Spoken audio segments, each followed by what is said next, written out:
My name is Phil Perazio, and I'm a urologic oncologist, a surgeon. Like many of you, I absolutely love what I do, and I would not choose another profession. But I have struggled with professional identity, practice efficiency, and wellness over the years. Operate with Zen is a podcast designed to explore a mindful approach to surgery and to being a surgeon. By discussing these struggles and mindful solutions, I hope together we can create a community of strong and healthy surgeons. Enjoy.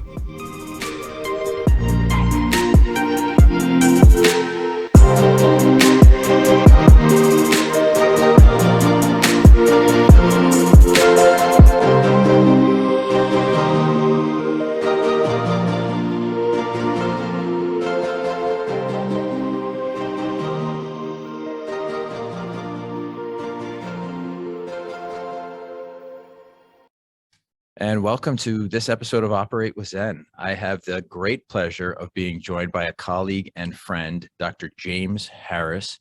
James, introduce yourself to the audience. Hey, Phil, thanks for having me.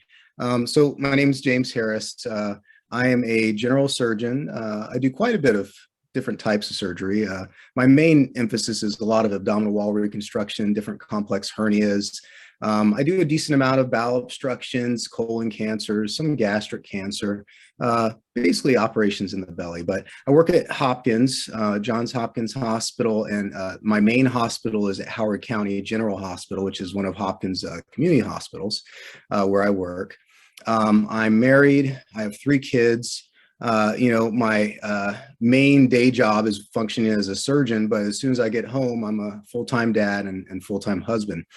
I also am the chair of surgery out at my community hospital at Howard County, where I do a decent amount of administrative work as well. And one of the big things that I have a passion for is a new job that we could talk about that I just started with a new business called DocHealth Fitness. I guess there's a couple things that I could talk about as far as my history that make me a little bit different and a little bit unique. Yeah, I was going to say, for the audience, James and I were interns together. And there were a couple of things that really stood out about James as an intern. First of all, he was an amazing intern and a great guy to work with. But the second was he was one of the few surgical residents at Hopkins at that time that had kids and had a family already. And I remember, really thinking about when I wanted to start a family and have kids, and was really a little jealous and excited to see James and his family.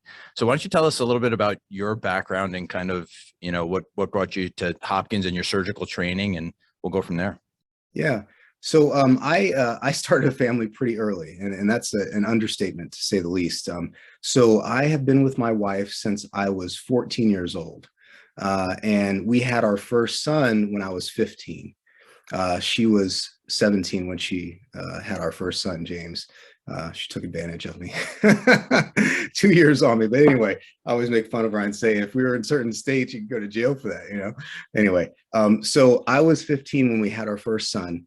And that was kind of a shock to my grandmother who raised me. My grandmother was disabled and didn't have any kind of financial resources. We were raised, I was raised pretty poor, essentially as a single child, but I was raised by my grandmother believing that she was actually my mom until I was like around, I don't know, maybe 11 years old or so, which that was kind of a shock to me. My grandmother was trying to hide from me the truth that she wasn't really my mom. And when the news was broken to me by my father, who was in and out of the picture and often high on drugs, he told me that, and it was quite disruptive to me. And I was like a GATE student. I was like doing well, getting straight A's in all my classes in elementary school. And then all of a sudden, everything just fell apart. I started getting into a lot of trouble. I was like getting into fights. I got involved with gangs. They kicked me out of my regular high school. I was just a big troublemaker. I was ditching every day, and I was just on the verge of probably going to jail eventually with all the things that I was doing at the time. And then my girlfriend at the time, who was, she was a pretty good student, but she was trying to kind of get me to turn my life around. She gets pregnant. And when Rosina gets pregnant, now my wife, that was like my inspiration to try to get my act together. But at the time, I was so far behind in high school that I was going to end up, having to drop out. So they end up kicking me out of regular high school, and I go to an independent study high school where I basically had to do all my work at home. I was pretty much just doing stuff out of the book. I wasn't really learning anything. I was copying and cheating my way throughout high school. And I was just trying to get by. I was working 3 different jobs. I was working at fast food places. I was delivering flyers, and I was going to high school. And this counselor pulled me aside when I was in high school, and he said, what's your plans? And I was like, well, I'm trying to graduate from high school. He's like, well, what do you want to do afterwards? Don't you want to go to college? And I was like, how in the world am I going to go to college? My grandmother, who my girlfriend and I are still staying with, is still getting welfare for me. We don't have money for that. And I thought you had to have money to go to college. And he broke it down for me and said, look, man, if you graduate from here, I'm going to have you talk with Wayne Bird at Fresno State, and I'm going to get you into Fresno State, and you're going to do whatever the hell it is you want to do. Nobody had ever told me that. So he introduced me to this guy who is at the EOP program, that basically is a program set up at Fresno State where they will give people the opportunity to be able to go to college if they really don't deserve to, but they have the potential. And for whatever reason, Henry Ray, this counselor who pulled me aside, thought that I had the potential and hooked me up and got me into Fresno State. And it was great because it was an opportunity for me. But at the same time, like I said, I cheated my way throughout most of high school. I wasn't really learning anything. And when I got to Fresno State, I didn't even know how to add fractions. I mean, I was so far behind that it was like, there's no way that I'm going to be able to do this. So I had to humble myself and go get tutoring and get all kinds of help. And I was doing pretty well. My first semester, I got like 3.4. And then my second semester, because we had our second child, I had to pick up an extra job. So I was working 3 different jobs, and I was going to Fresno State full time. And it was just a bit too much for me. I was just, I was beat. I was sleeping on my breaks at work. And I just ended up giving up, and I just dropped out of college. So I had a full semester full of F's just because I just quit. And I dedicated myself to one of my jobs. I was working as like an auto technician at Walmart. I was just working my butt off, and they saw that I was working hard. I got promoted to be the service manager there. I started making more money. I was able to make my own hours. So that was my only job. So I decided, you know what, I'm going to try to go back. I went back to college and I started doing well because I was able to control my schedule. I was able to make it work. And I eventually figured out how to study. But like when I applied to medical school, I was like the only person that had a full semester of F's on their transcripts. And at Fresno State, there was no way to cover that up or take it over. I actually had to apply to medical school with that. So when I applied, I was like terrified that I wouldn't get in. So I like threw out a wide net. I started getting acceptances, and I thought it was great. I was ready to go to Mexico if I had to, and I didn't even speak Spanish, but I was that determined. I think that I had that going for me. Well, I had no doubt you taught yourself fractions, so you would have taught yourself Spanish. Right? It was horrible. It was like, my God. So I ended up getting into UCLA, which was my number 1 pick. And it was great. I did well, I excelled, and I ended up, deciding to go into surgery after doing my surgical rotation. And my number 1 pick was Hopkins. I thought it was a great program, and I worked hard. I did well on my boards, and I got into my number 1 pick. So that's where you and I came into contact as interns, and that was great. Intern year was tough. You were stellar though, man. You were a rock star as an intern. I remember that for sure. You got intern of the year and everything. I remember that. We all worked real hard together. It was we did. It was tough. There were times. Yeah. So Hopkins was great. I worked hard. I figured out how to do well in residency, and I had plans to go into surgical oncology for my fellowship. So I did well. My number 1 pick was MD Anderson. I matched at MD Anderson, and then a crazy tragedy happened. We had 3 kids at that point. Our oldest son, our middle son, and our daughter. And our middle son at the time was 17 years old. This was during my chief year. And I was in the operating room at the time.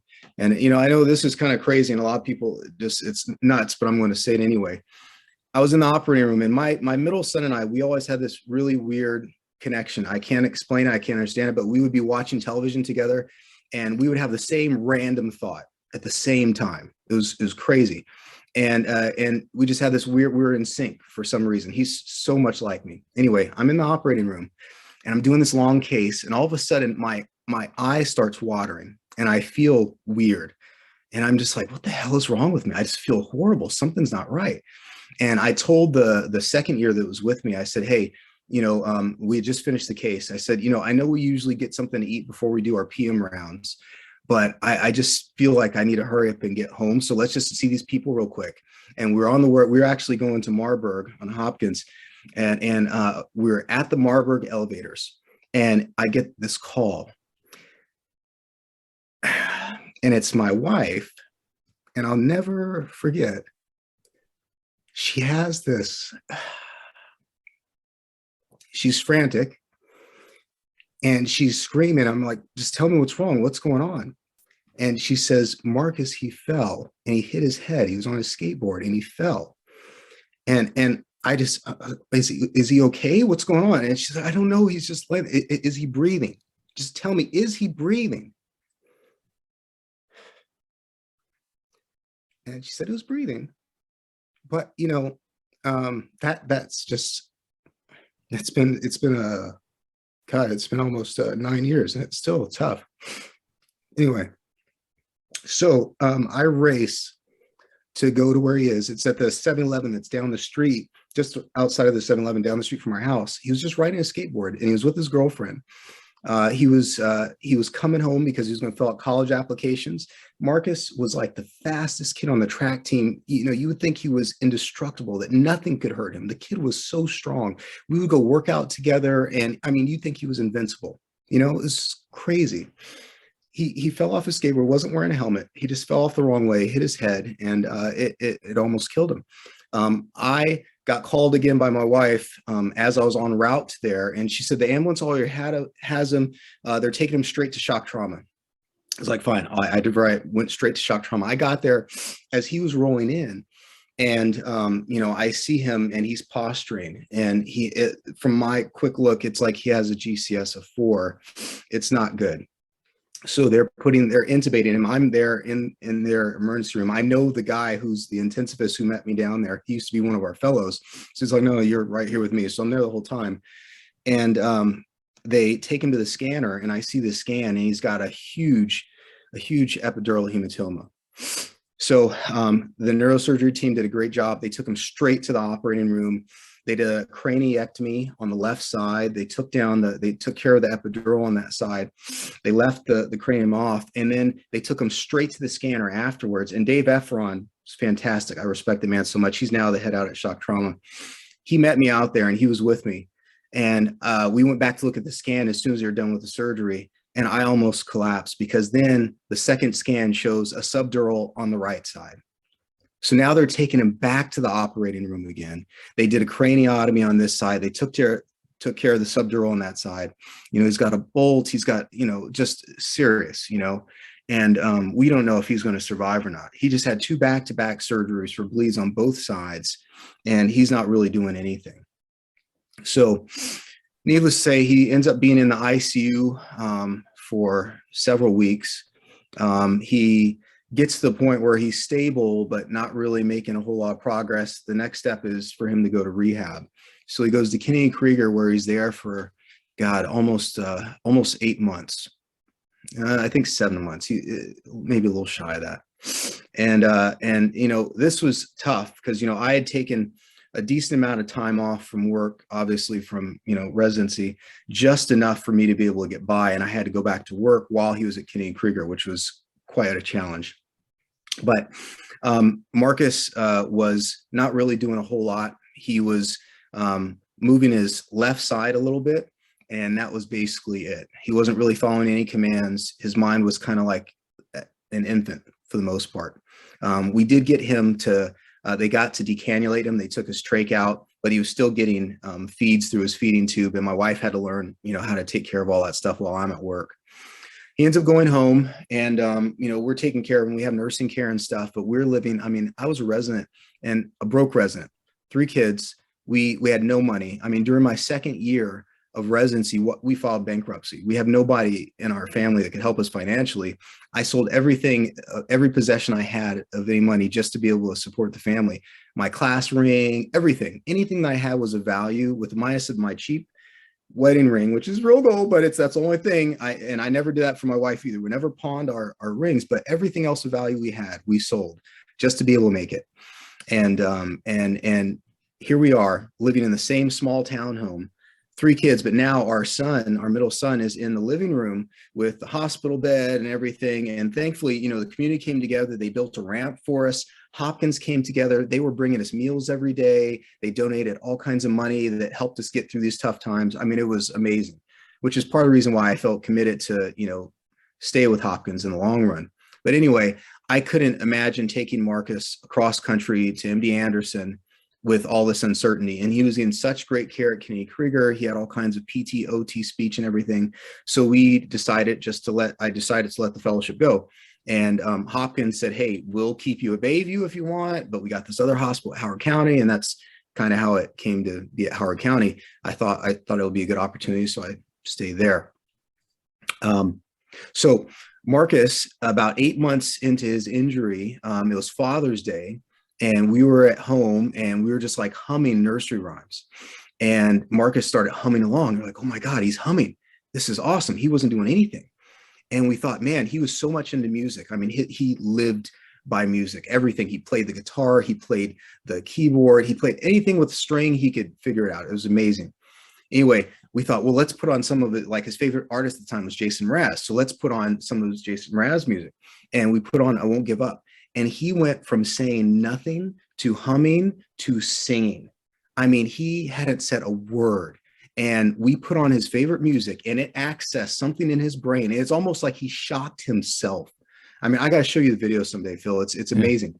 It's like he starts singing it, and it's like you could see it in his eyes, and we like freaked out. We're like, oh my God, we're like crying and stuff. And then he stops, and we're like, no, suck it up. We like keep it in, because, you know, we want to keep him going. And from that point forward, I mean, his voice started getting better. He still has a little bit of an expressive aphasia, but so much better. Unfortunately, overall, what happened to him with this accident, as far as his current deficits, is he's paralyzed on his right side. He has the ability to move his left leg, but because of the severity of his disease and how long he wasn't moving, he has a little bit of contracture on that side. So he still has a lot of trouble being able to stand with assistance. That's our next goal. That when we ask him, what does he want? He says he wants to walk. Unfortunately, he lost his vision, and he could only see a little bit in the periphery. But he could say a lot of things reliably, yes, no, but there's a lot of things that he's gotten so much better out of nowhere, just starting to improve. So his vocabulary continues to improve with speech. We're working with him on a regular basis, but since COVID hit, it's been a big challenge because we lost our nurses, and I've had to really control my schedule to make it work for us to be able to take care of him, and, you know, shower time and all that kind of stuff. It's a 2-person job, and it's been quite a challenge to say the least. But now that I'm attending, you know, we have the financial resources. So thank God for that.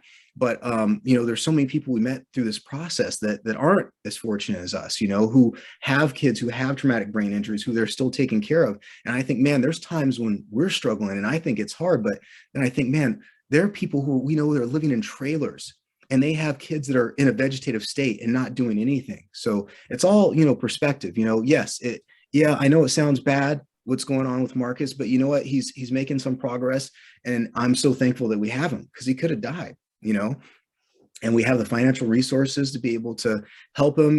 Granted, we don't have the nurses like we did before, but I have the physical ability to be able to care for him.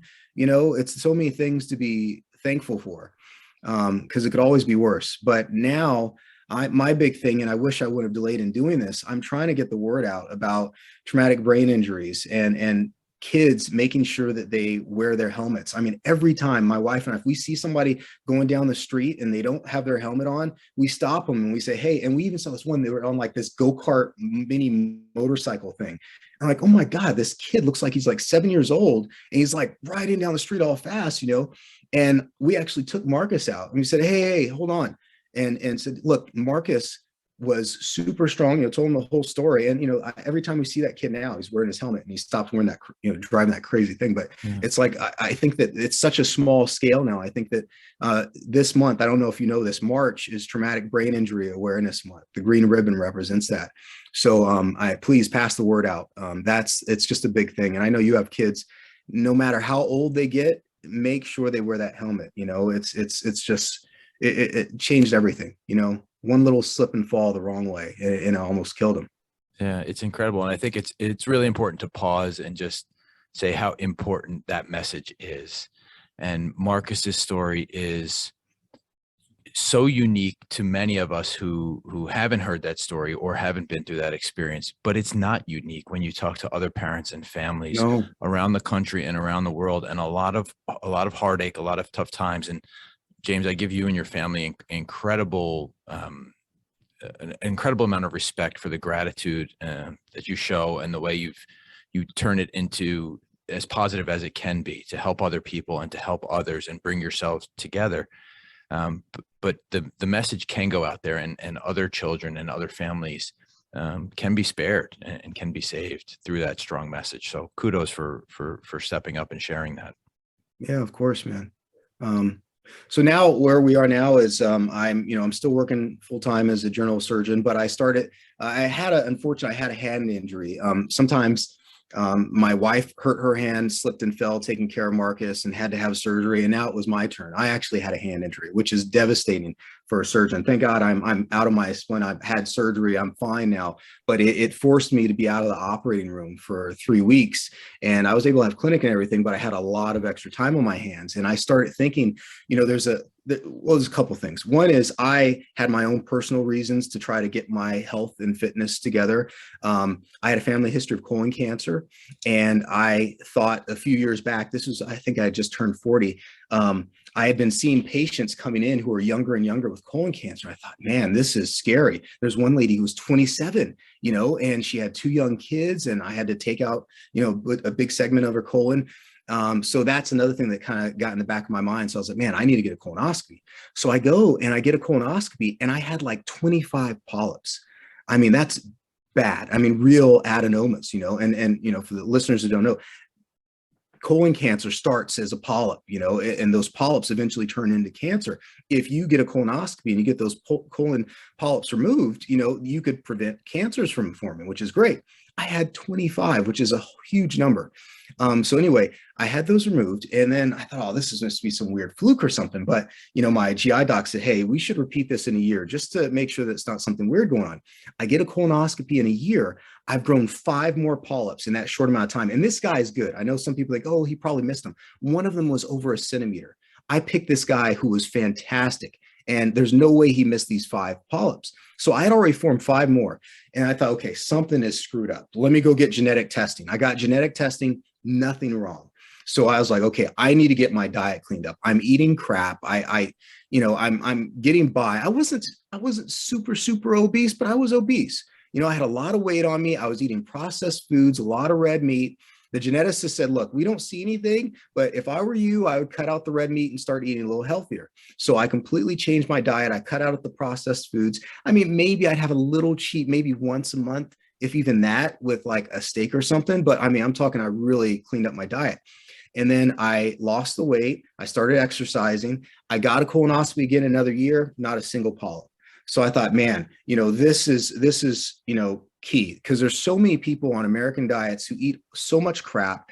There are preservatives that they put in these foods that give it a shelf life of like 2 years for some things, and if bacteria can't even grow on something for 2 years, how is it that we think it's safe for us to ingest these things that our liver has to process, that comes in contact with our GI tract, and think that there's not going to be any harm from it? There's so many things that we have in our diet that put us at risk for forming all kinds of problems.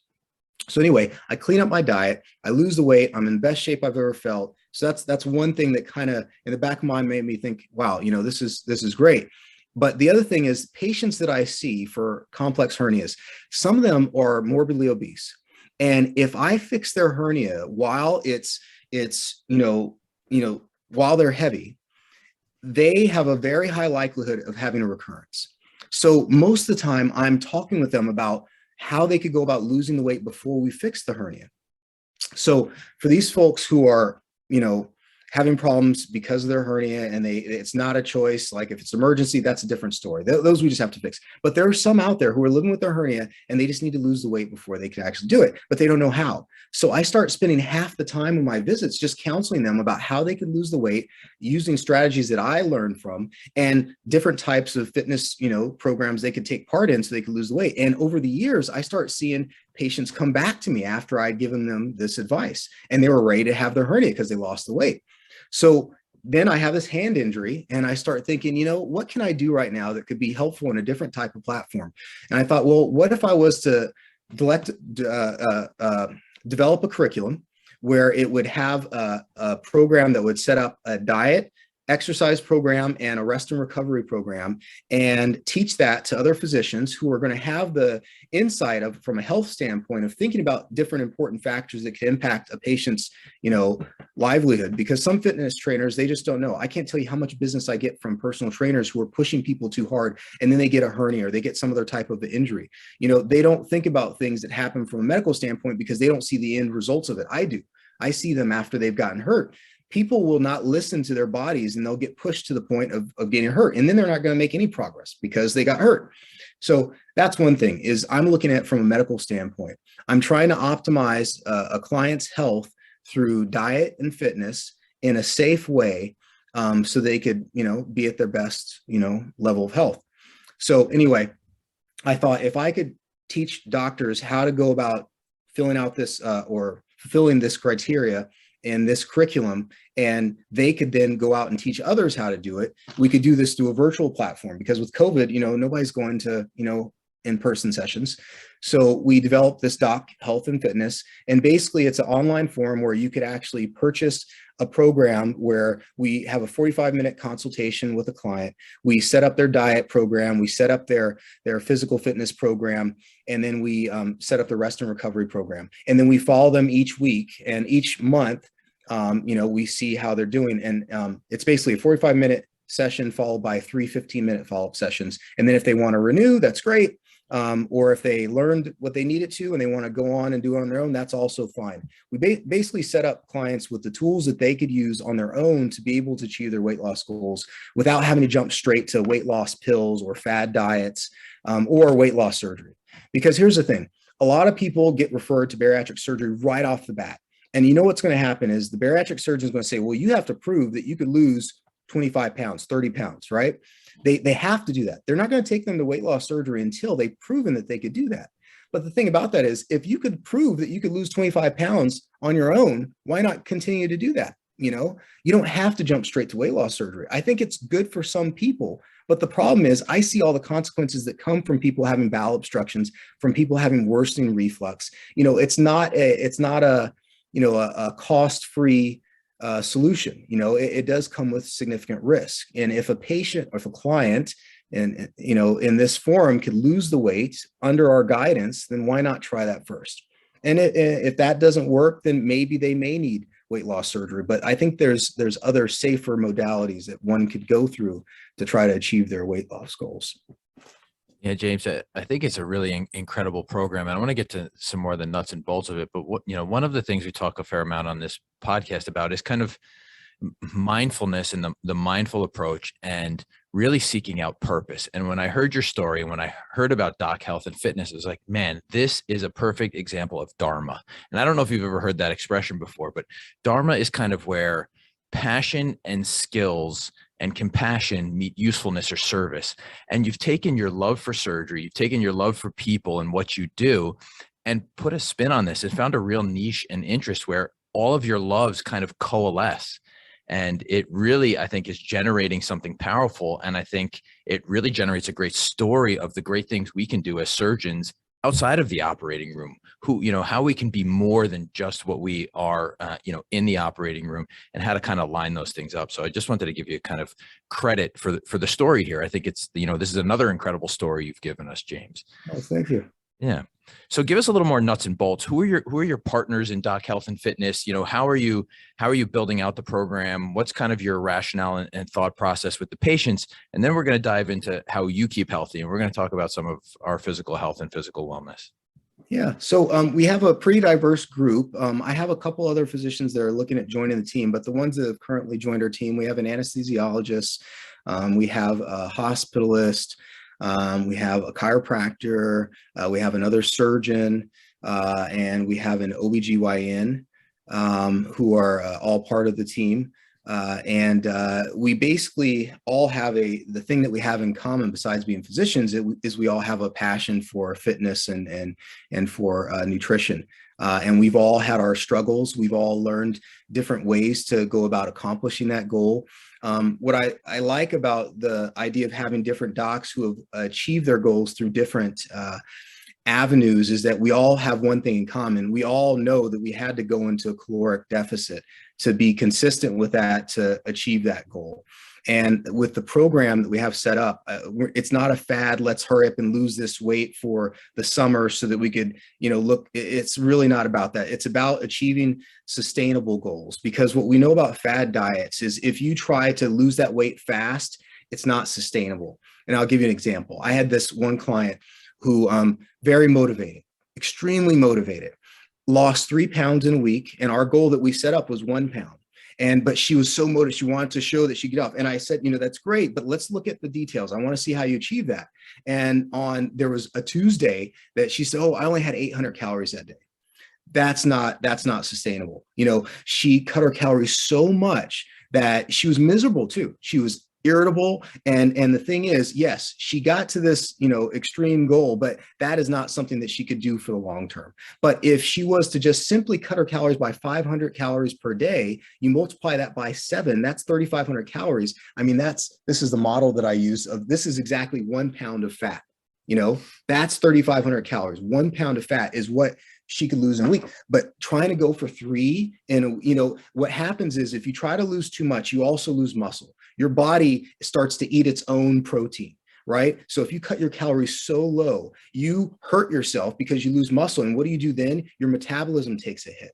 So, fad diets and this whole, OMAD and all these other trends that are going on, I just don't think it's a good strategy. And I think there's a better way. And we basically help tailor something that's going to work for the long term that doesn't feel like it's a miserable diet. I'm dieting now and I feel great. I love the foods that I eat. I just make better choices, and we find out exactly what they're eating and we give them better alternatives, and they say, why don't you try this instead? It's just a matter of swapping out. It's a lot of fine tuning, but every client is different. There may be some clients that want to try to lean bulk, and we can talk them through that. It just depends on what their needs are and what their wants are. Yeah, I think you make a great point too about the fine tuning. It's really hard to sustain big changes. And so if you can make small measurable changes, whether it's diet or exercise or whatever you're trying to achieve in life, those fine changes are completely attainable and completely achievable. And it's a really good example. And I'm glad you're bringing it to your patients too. How do you balance this? You're a busy surgeon, you work hard, you've got obviously, your family is a priority, or is the priority for you. And now you've got, a side hustle too, which is really exciting and intriguing. So, for all the, surgeons out there who are thinking about, exploring other interests, how do you balance it all? I get up early. And that's the secret. I learned that John Cameron was the first person to ever tell me that. He's, our former chair of surgery at Hopkins and one of the most well-known general surgeons in the country, done more Whipples than anyone else in the world. The first thing he told me at the first dinner that we had was, there's a lot of people at Hopkins who are really smart. And I figured that as soon as I got to Hopkins. But the one thing that I figured out that I could do better than them is I'm going to get up before anybody else, and I'm going to get started on my work before them. And that's going to give me that edge. So even in his 70s, he was still rounding on his patients before we as the team even got there. And you know how early we got up as residents to see those patients. He was getting up before us half the time. We'd end up, seeing the patients and he had already seen them. That's the secret that I didn't figure out until I was probably about 40 years old. Even though it had been told to me, I just didn't want to get up early. As a resident, I was already kind of getting up early. And as an attending, I started figuring out, if there's things that I want to do, I got to get up earlier. So I'll go to sleep a little bit earlier. For one, I do pretty well with 6 hours of sleep. I think sleep and rest is important. You got to get whatever works for you. For me, 6 hours is fine. So, if I go to sleep at 10, I could get up at 4 and I could accomplish a whole lot in those 2 hours before I have to leave to work. So what do? I spend about 30 minutes. I'll have a quick little breakfast before I work out. I'll work on some little, whatever project it is. Maybe I work on the website. Maybe I work on a paper that I'm writing. Maybe I work on this memoir I've been working on for, whatever it is. This is the time for me. This is my selfish time. That 2 hours is what I do for me. And I don't feel guilty about it because everybody else is asleep. Everybody else is sleeping. So I have zero guilt. I look forward to it. How do I make that sustainable? How do I make that work? I've made it a habit. And I made a habit by making it easy to do. And the way I make it easy to do is I prepare everything the night before. What I'm going to do in the morning, I make my oatmeal at nighttime, and I love it cold. It's like dessert to me. It has like this apple protein oatmeal. It's great. I put that in the fridge. So I wake up and I grab it. It's there. I have like a pre-workout drink that I have. It's already made. It's right there. I make it as easy as possible. My basement, I made a gym there. It's easy. I go downstairs. I don't have to do anything. So I made it as, little of a resistance as necessary for me to be able to accomplish that goal. So I don't have a reason like, oh, I don't feel like that. No, it's right there. You already made it. You have to do it. In my mind, because I already made that oatmeal and because I already have my drink out there, it's like, I have to do it. I set this up in my mind so that it's something that there's no choice. And after a while, I enjoy it. I like working out. I make different workouts. I try different things. I see what I like, and I track everything. And this is what we talk about with clients. I track everything. There's apps that are out there that you could see how you did the last time, because if you don't see what you did the last time, how do you know if you're getting better? You either slowly increase your weight, you slowly increase your reps, but if you're not tracking it, there's no way to know. I look forward to that. It's like I'm working against myself. It's like I'm competing against myself. It's like golf. It's wonderful. Yeah, I think you bring up some great points, and I love how you call it selfish time, but it's really important. And I do something similar. But I think what the other thing that it does is it sets the tone for the day about wellness, about health, about a positive direction that you want to move your entire day in. And I preach this to people now too, is, set something up in the beginning of your day to tell yourself how important you are, because you are important. You're incredibly important to your family. You're incredibly important to Marcus. You're incredibly important to the patients you're going to see throughout the day. And taking care of yourself, giving yourself that extra time to be well is a really important way to start the day. And on the backside of that, listen, you sound like a morning person. I'm a morning person. Not everybody is, but yeah. If you are a morning person, you'll find that at the end of the day, your brain's just not working like it does in the morning. And that's great time to do prep and plans and things that don't take the cognitive abilities. Now, there's certain ones of certain surgeons out there who, even though we operate early in the morning, who are night people and do better at night. And learn that about yourself, flip that around, and maybe do some of that less cognitive stuff in the morning and plan your real, physical or cognitive abilities when you're sharp at night. And so part of this is knowing yourself too. And I think these are great examples you're giving, James. I'll be honest with you though, Phil, I'm really at heart, I'm not a morning person. I really am not, but it's the only time that I could not feel selfish, because I have to be there for my family. And my wife, she does a lot. She's with Marcus all day. If I just come home and I start doing other stuff, it's just not fair to her. So it's become a time where I don't feel bad. I started off working out in the evenings, and that's when I felt like I did the best. But you know what? I made myself do this, and it works out well. And I love it. I'm glad I did. I accomplished much more. It's a great point, James. And I wanted to bring it to a little bit of a physical health discussion too. And I've kind of realized in retrospect, physical health has kind of helped me through some struggles in my life. And we kind of feel sometimes, I think erroneously, that when we're really struggling or we're having a hard time or trying to figure out what we need to do in life, whether it's our clinic or our personal life or what's going on, that's the first thing we can give up. Our physical health and physical well-being, because it's easy to just kind of let that go. I think I've come to realize, and I try and tell other people about this, that it really is the foundation. When you're strong physically, mentally, emotionally, when you provide that base, it makes everything else easier. It makes it easier for you to accomplish the things as a surgeon in your clinical life. It makes it easier for you to accomplish your personal relationships. It makes it easier to be present at home for the people you love and care about. And for you and for others, it helps you achieve those things beyond. It helps you kind of be self-aware and kind of move on to the next steps, be more than you are, because you've created this super solid foundation of health and wealth and strength. And that's been one of my personal kind of realizations over the last couple of years. And I'd love to hear your take on it. No, I'm glad you brought that up, because that's that's another thing that actually inspired me to want to get in good shape. I hurt my back lifting up Marcus. This was years ago. And I also hurt my shoulder once. And I was always terrified of deadlifts. I didn't start doing deadlifts until I was probably deadlifts and squats. I didn't start doing until maybe I was in my 40s. I was not an athlete. I was not someone who, I maybe lift weights every once in a while, but I never did anything for my legs. That's a whole other story. I mean, you start working your legs, you see gains everywhere, but anyway, so I started doing deadlifts, and my goal at first was just to get up to Marcus's weight so that I could comfortably, do that over and over again and not worry about hurting myself. And then I start slowly going up, and I could deadlift 405 now, and I could get that up like 2 or 3 times, and I never would have dreamed of being able to deadlift that much. I mean, my goal was just to get to 155. And I got there, and I just started going and going and going. I was like, wow, now I could actually do a pretty substantial amount. And this is for somebody I was never an athlete, so that's a lot for me. But that was my big motivation, is I wanted to make myself strong so that I was less likely to get injured, because once you get injured, then, everything stops, Yeah.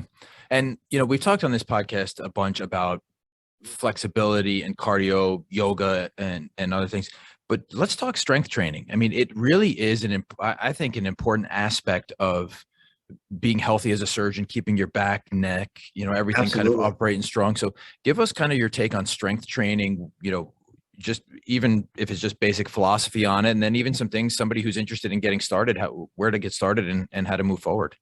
So a lot of people don't have any direction. They'll go to the gym and they'll just kind of jump around, and there's not focus. So I think it's very important that there's good balance. So that balance could be achieved in a lot of different ways. I think one of the most common programs is like push-pull legs. I think that's great, because you want to have structure, because if you keep hitting the same muscle groups back to back to back, you're more likely to get injured, and you're not going to have any gains. You're not going to have growth, because you keep hitting that muscle over and over and over again. It's never getting the chance to build. Nutrition is a huge part of that also, but let's just talk about the working out. So if you do a push-pull legs, that's a great strategy. It gives your muscles at least 48 hours to be able to recover before you hit that again. But let's just say you want to do a total body. The worst thing someone could do is total body back to back to back, day after day. You're never giving your muscles a chance to rest and recover, and you're more likely to get hurt. There are so many people that say, oh, I live by total body, I do it every day. Look, if you're working hard and pushing yourself, you're probably not making the kind of gains that you could be. I jumped around, did all kinds of stuff. And it wasn't until I started thinking about the rest and recovery phase and becoming strategic that I actually started seeing gains. And also, once I started incorporating big compound movements like deadlifts and squats, because I thought nobody could see my legs. Nobody cares about that. No. Once you start developing those major muscles, it's a couple benefits. One is it sends a huge signal to release testosterone. That is one of the best ways you can naturally increase your own testosterone, by doing squats and deadlifts. That's actually scientifically proven. There's data that they did blood tests on men after doing all these different exercises. Those 2 exercises that did the most, deadlifts and squats. So that's one thing. But the other thing is, it's part of your foundation. You want to have a strong core, and those are 2 great exercises that if you put all that heavy weight on your back, or if you're lifting up that big heavy weight off the ground, your core has to support you for all that. Now, the biggest mistake people do is they try to go too heavy, too fast. When I say I got up to 405, let me tell you, that took me a few years to get to that point. And I just slowly went up like maybe 5 pounds. I was patient, because I also didn't want to get hurt. If I screwed myself up and hurt myself, I can't take care of Marcus, and then we're in a bad situation. So I was doing this for, my own sake. But a lot of people are so scared of deadlifts, which I was too. They go, oh, I'm going to mess my back up. No, you start low and you'll start noticing, oh my God, this is so much easier. And you just slowly add the weight and your back will get stronger. You support those muscles that you develop, your paraspinous muscles, they support the spine and you get stronger, you know? Yeah, I think it's important, be intentional about it. What are your goals? Your goal is not Absolutely. to be in the Mr. In Arnold Schwarzenegger's Mr. Olympian No, contest. No, not at it's to all. Not support even Marcus. thinking. It's to be strong in the operating Yeah, room, and setting out those goals, I think, is a really important part of this. And people need to recognize that too. Set your intentions, write them down. What are your absolutely. goals? Put it right on top. If whether you keep a diary or an app or whatever it is, put it right there. This is what I want to do. This is why I'm working out. Yeah, absolutely. And I love too the metaphors that come from working out too. So right, obviously powerlifting, heavy weights, right? There's some physical gains that come with that. But just to kind of reflect back some of the things you said, you talked about balance, rest and recovery, working for gains, exertion. I mean, these are all things by setting kind of a really strong metaphor in our physical life and our physical well-being. These are things that carry through to the rest of our lives too. Well, absolutely. Right? Absolutely. Yeah, and I think it's a really important and nice message you're putting forward for us.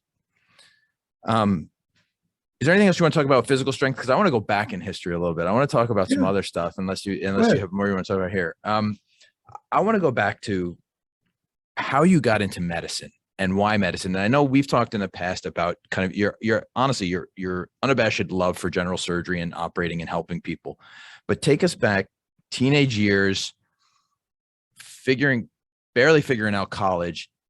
How'd you get into medicine? Where was that transition and where did that come from? Well, believe it or not, I actually knew that I wanted to be a doctor all the way back in like second grade. Because my grandmother raised me and she was always pretty sick. She had congestive heart failure. All I knew is that, wow, these doctors are pretty cool. These cardiologists, especially because they're the ones that are keeping her around for me. I felt like I didn't have anyone else. As I said, most of my family was on drugs except for my grandmother. Crack cocaine was a horrible thing when I was raising up, and it was just it just tore my family apart. I didn't really know my mother until I was my real mother until I was like 11, and she had some issues and clearly was not in the picture. But my grandmother was everything to me. So because I saw the cardiologists as being the ones that were keeping her around, I thought, wow, I'd like to be her doctor when I grow up. That's what I was thinking when I was in second grade. And the other thing is because I didn't have any positive role models. I know Cosby got into some trouble and stuff, but take away the man who he actually is and just the show, the Cosby Show, there wasn't a lot of diverse, positive role models. And this was a Black male who had a successful family and he just had it together. And I just thought that is like my dream. And he happens to be a doctor.